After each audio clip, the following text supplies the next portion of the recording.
ይህ መልእክት የሚተላለፈው ከአራት አይና ማህበረሰብ ነው። የዛሬው መልእክታችን ሁሌም እንደምንለው ኃያሉን አምላክ እናመሰግናለን። ሁሉን ቻይ የሆነውን አምላክ እናመሰግናለን። ያ ሁሉን ሰሚ ሁሉን ተመልካች የሆነውን አምላክ እናመሰግናለን። ያመሰገን በኋላ አንዲት ነገር ትዝ ብላን ነው። ትንሽ እንዲሁ ለማስታወስ ያክል ነው።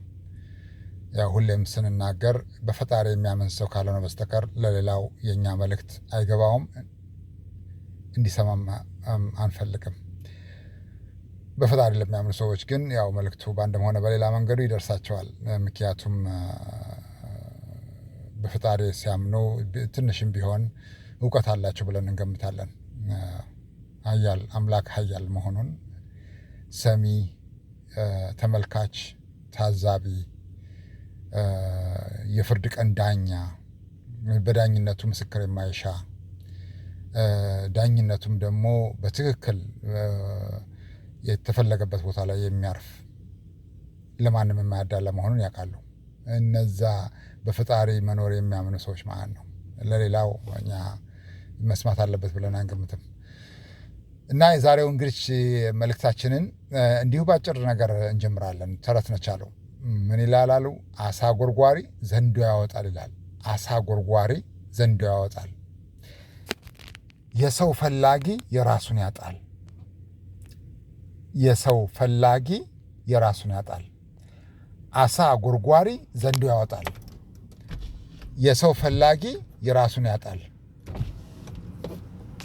ገባችሁ? እንዲሁ ተረቱ እንኳን አጭር ብትሆንም ግን ከባድ ነው። የዚህ ተረት በጣም ከባድ ነው። ምን ይላል አሉ ሰውየው? ጉርሻ ለነጠቀ እርሻውን ይነጠቃል ይላል። ጉርሻ ለነጠቀ እርሻውን ይነጠቃል። ያው አሳ ጎርጓሪ ዘንዶ ያወጣል እንደማለት ነው። የሰው ፈላጊ ራሱን ያጣል አይደለም። እፍኝ ለነጠቀ ከአንድ ሰው ላይ ማለት ነው። እፍኝን ለነጠቀ እልፍኙን ይነጠቃል ይላል። እልፍኙን ይነጠቃል። ታምር ነው የአምላክ ስራ። አንዳንድ ጊዜ ይገርመናል ለኛ ራሳችን። እንዴት በምን አይነት ካልኩሌሽን ነው ጉርሻ የነጠቀን ሰው እርሻውን የሚነጠቀው? ማለት ትልቁን ሀብት ማለት ነው። እንግዲህ በጉርሻና በእርሻ መካከል ያለው በጣም ሰፊ ልዩነት ነው ያለው። ትልቅ እርሻ ሊሆን ይችላል፣ በጣም ትልቅ እርሻ ሊሆን ይችላል።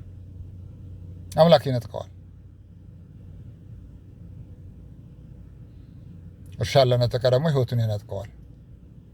እሱን በተለያየ ጊዜ በመጽሐፍ ቅዱስ ውስጥ አይተናል። እፍኝን ለነጠቀ ደግሞ እልፍኙን ይነጠቃል። እሱንም በሕይወት ዘመናችን አይተነዋል። እፍኝ እነጥቃለን ብለው እልፍኝናቸውን ያስወሰዱ ሰዎች ብዙ ናቸው። ለኃያሉ አምላክ ክብር ምስጋና ይገባው። ሁሌም ቢሆን እኛ መልእክታችን ምንድን ነው? ማረግ ስለምትችሉ ብቻ እንዳታረጉ። በኃያሉ አምላክ ስም እንምላለን። ማረግ ስለምትችሉ ብቻ አታድርጉ። እኛ በዘመናችን ብዙ ነገር አይተናል። ያ ማለት እናንተ አላያችሁም ማለት አይደለም። እንደየኖሯችሁ ይወስናል። እኛ ግን የኃያሉን አምላክ ኃያልነት በተግባር ነው ያየነው። በተረት ተረት አይደለም፣ በተግባር ነው ያየነው። ጥቂትን ነገር ለወሰዱ ሰዎች ብዙ ሲያስከፍላቸው አይተናል። ጥቂትን ነገር ነው። ምናልባት ጉርሻ ሊሆን ይችላል የነጠቁት ከአንድ ሰው ላይ፣ ግን የዛ ፕራይስ ስቲል they are paying the price. still they are paying the price. አንዳንድ ሰዎች ጊዜ ሰጥቷቸው፣ ሀብት ንብረት ሰጥቷቸው፣ ጉልበት ምንድነው ታዋቂነት ምናምን ሰጥቷቸው ያን ነገር ግን ሌላውን ረግጦ ለመያዝ ሌላውን ምንድነው ለመበደያ ወይም ሌላውን ለመጉጃ ተጠቀሙበትና አምላክ እያንዳንዱን ሂሳብ አወራረደባቸው። ያ ማለት እያንዳንዱ ሂሳብ እንዲከፍሉ አደረጋቸው። ከጥቂት ዓመት በፊት ቢያንስ 2-3 ዓመት በፊት አንድ ነገር ይዘን ተነሳን። ያ ማለት ከ2023 በኋላ ማለት ነው። አንድ ነገር ይዘን ተነሳን። ፈጣሪ ከሰጠን ጸጋ በኋላ ምንድነው ያደረግነው? ብዙ ነገር ፈተሽን። ግራ ቀኝን፣ ከኋላ ከፊት ያሉትን፣ ከላይ ወደታች ያሉትን ነገሮች ፈተሽንና በዓለም ላይ አንድ ነገር ተረዳን። በዓለም ላይ ትክክለኛ ፍትህ የለም። ትክክለኛ ፍትህ የለም። ሰዎች በፍትህ እጦት ይሰቃያሉ። ወይ ሀገር ውስጥ እንደ ሀገር እንደ ህዝብ፣ ወይም ደግሞ በዓለም ላይ ደግሞ አንዱ በአንዱ ላይ ሲነሳ ማለት ነው። ፍትህ የለም። እኩልነትም የለም። እኩልነት የሚባል ነገር የለም። አንዱ በልቶ ካደረ ያኛው ጎረቤቱ ጾሙን ቢያድር ግድ የለውም። እና አንድ ነገር ያየነው ምንድን ነው? there is no justice in this world, in this planet. True justice there is no. Everybody who ever have a power is just dominating. There is no fair either. There is no fair in this world.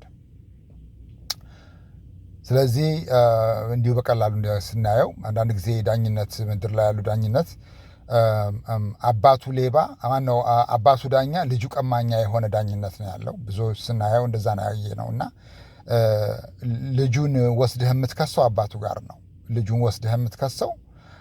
ጋር ነው። እና ያው ሁሌም ቢሆን አባት በልጁ ላይ አይፈርድም። በጣም ሬር ነው አባት በልጁ ላይ አይፈርድም። ስለዚህ በዛ መልኩ ፍትህ ትቀበራለች፣ ፍትህ ቦታዋን ታጣለች፣ ፍትህ ወርዳ አፈርድሜ ትበላለች። ስለዚህ አንድ ነገር ያደረግነው ነገር ፈጣሪ ለመንና ጸጋውን ከተሰጠን በኋላ በቀጥታ ምንድን ያደረግነው እነዚህ ሀብታም የሚባሉ ሀገሮች፣ በጣም ሀብታም የሚባሉ ሀገሮች፣ በተለያየ መንገዱ ፓወርፉል የሚባሉ ሀገሮች፣ ግዴታ በሚሊቴሪ ሊሆን አይገባውም። ሀብታም የሚባሉ የራሳቸው እንጂ ለሌላው ግድ የሌላቸው ሀብታም የሚባሉ ሀገሮች፣ ሀብታም የሚባሉ ግለሰቦች፣ ዝም ብሎ ሀብት ማለት ዝም ብሎ አይደለም ነው። ትልልቅ ዓለም የሚያውቃቸው ሀብታም የሚባሉ ሀገሮችን እና ሀብታም የሚባሉ ግለሰቦችም ሆነ ፓወርፉል የሚባሉ ሀገሮች፣ ፓወርፉል የሚባሉ ግለሰቦች ይነሚት አንዱ ፈጣሪ የለመነው አውርደን መሬት መፈጥፈጥ ነው። they have to pay the price. We just didn't go after them without thinking too much, without understanding what they did, how they did, what really the cause they bring for others, because they don't really care about others except themselves. And they go very far even to make it very hard other people's life just to stay wherever they are comfortable. So we go after them, those who is a rich country, powerful country, you name it. So the first thing we did is we take him down. That's 3 years ago what we asked God to make sure this happens. We didn't just go because we can, but we analyze a lot of reason why we have to do it one way or another. So every time whenever we think about such thing, first have to go through by our elders, have to go through by those who is above us, including God, have to see it correct way, because you can't lie God, you can't cheat God. So አምላክ ምንድን ነው ያደረገው? በአንድ ጠጠር ብዙ ወፎችን ያወረደው። የመጀመሪያ ጊዜ ትዝ ይለናል ይሄ መልእክት ሲመጣልን በመካከለኛው ምስራቅ ያለው ጦርነት አያቆምም፣ ሁለት አገሮች ኢንቮልቭ ሳያደርጉ ይላል። እና ሁለተኛው እንግዲህ ጦርነቱ ማለት ነው በጣም ከባድ የሆነ ጦርነት ይሆናል እና በመቶ ሚሊዮኖች የሚቆጠሩ ሰዎች በአንድም ሆነ በሌላ መንገዱ ዋጋ ይከፍላሉ ይላል። ከዛ በኋላ ብዙ ነገር ካለፈ ባለ ተረጋጋ ነገር ይመጣል ይላል። ያንን ሰዓት እየጠበቅን ነበር። ለካ አምላክ በዛ እግር መንገዱን ብዙ ማስተካከል የሚፈልጋቸው ነገሮች ስለነበሩ ልክ ሙሴ ወደ ፈርዖን ሲልከው ማለት ነው ህዝቡ እንዲያወጣ፣ ግን አምላክ ያውቃል ሙሴን ወደ ፈርዖን ሲልከው እግር መንገዱን ብዙ ማስተካከል የሚፈልገው ነገር አለ። ፈርዖን ዝም ብሎ ህዝቡን ሂድ እንደማይል ያውቃል። ስለዚህ he have to give a lesson. That's what happened. በአንድ ጠጠር ብዙ ወፍ ነው ያለቀው የወረደው ማለት ነው። ስለዚህ እነዛ ፓወርፉል ካንትሪ የሚባሉት ሪች ካንትሪ የሚባሉት ያኔ በ2023 2022 2020 2019 ከዛ ጀምሮ ያየናቸው ልክ 2023 ጁን 30 ላይ እኛ ማንነታችን ኦቶማቲክሊ ወደ ስፒሪቹዋል ሲቀየር ያኔ በቀጥታ ያደረግነው አንዱም ይሄ ነው። ለአምላክ ክብር ምስጋና ይገባው። ዛሬ ላይ ብዙ ነገሮችን እያየን ነው። it will continue እዛም የሚሉ ነገሮች ይኖራሉ። ምክንያቱም ነገሮች ቀላል አይደሉም። በአንድ ሌሊት እስካልተገነቡ ድረስ በአንድ ሌሊትም አይፈርሱም። ግን በእርግጠኝነት የምነግራችሁ we are living in the last chapter of the page. On the last chapter of the book, the first page of the chapter. It means ከመጨረሻው ምዕራፍ የመጀመሪያው ገጽ ላይ ነው ያለነው። ከመጨረሻው ምዕራፍ የመጀመሪያው ገጽ ላይ ነው ያለነው። ይሄኛው ምዕራፍ ብዙ ገጾች የሉትም እንዳለፈው። So it will keep going. ይንከባለላል፣ እዛው ይደርሳል። ብዙ መወራጨቶችን ታያላችሁ። ግን በእርግጠኝነት ብዙ ዋጋ ተከፍሎ እኛ በምንፈልገው መንገዱ ይሄዳል።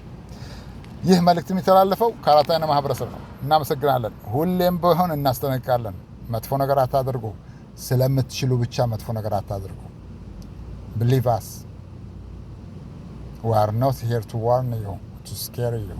Even we tell them on 2 years or 3 years ago on our YouTube we write.